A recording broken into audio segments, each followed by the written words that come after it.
Jésus aime beaucoup raconter des histoires. Et moi, vous savez quoi? J'aime bien les écouter. Souvent, ces histoires nous parlent de la nature que l'on a redécouvert avec ce confinement. On se rend compte que c'était plutôt un semi-confinement, si on appelait de la nature. Puis on se rend compte aussi qu'on est en Suisse. Et en Suisse, la nature, elle est assez proche des villes. Donc, cette parabole risque de vous parler, puisqu'elle nous parle d'un semeur. Vous savez ce que c'est un semeur? Pas celui qui dans les classes fait n'importe quoi, non, celui tout simplement qui a des graines dans sa main et qui va les répandre là où il les jette. Car ce semeur, qui représente Dieu dans cette histoire, il jette ses graines dans 4 terrains différents. Un terrain où c'est un simple chemin, les oiseaux viennent, picorent les graines, aucun avenir pour elles. Un deuxième terrain, un peu rocailleux, la graine pousse, pas assez, elle sèche, c'en est fini de la plante.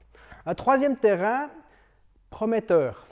La graine est dans une terre plutôt agréable, elle pousse, mais malheureusement, d'autres plantes poussent encore plus vite. Les ronces, qui représentent les soucis de la vie, les plaisirs, différentes choses, la plante étouffe. Finalement, une des graines tombe dans la bonne terre et elle porte du fruit. Cette histoire nous dit déjà une chose sur Dieu. Il décide de semer dans 4 terrains et pas uniquement dans la bonne terre. C'est étonnant, hein?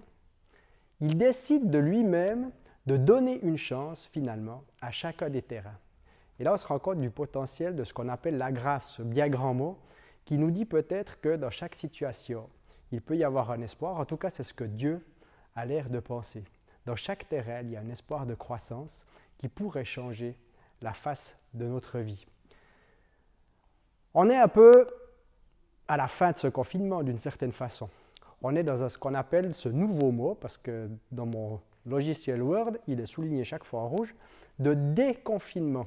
Il n'existait pas avant quelques mois. On est un peu dans une étape où on ne sait pas exactement ce qui va nous arriver. Et les étapes, c'est toujours propice pour regarder devant, pour regarder aussi peut-être en arrière. Et de se dire, comment est-ce que j'ai vécu ce confinement dans ma relation avec Dieu? Comment est-ce que je me suis senti avec cette image peut-être qui va vous parler des 4 terrains? Et je vous propose un exercice encore un petit peu plus pointu, de vous dire que vous avez certainement expérimenté des moments avec Dieu où votre cœur s'est senti comme étant de la bonne terre. Et le texte biblique nous dit même d'une terre belle et noble. Et je suis sûr qu'une fois, au minimum, vous avez pu ressentir cette présence de Dieu qui a fait sentir votre cœur comme étant une terre belle et noble.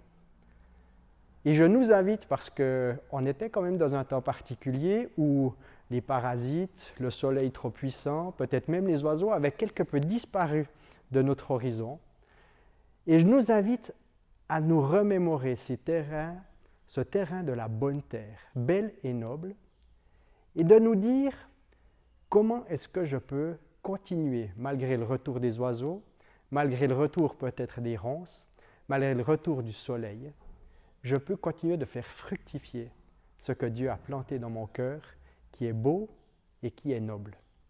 Je nous encourage à aller dans cette direction-là pour cette étape supplémentaire où nous aurons bien besoin de persévérance pour continuer à porter du fruit.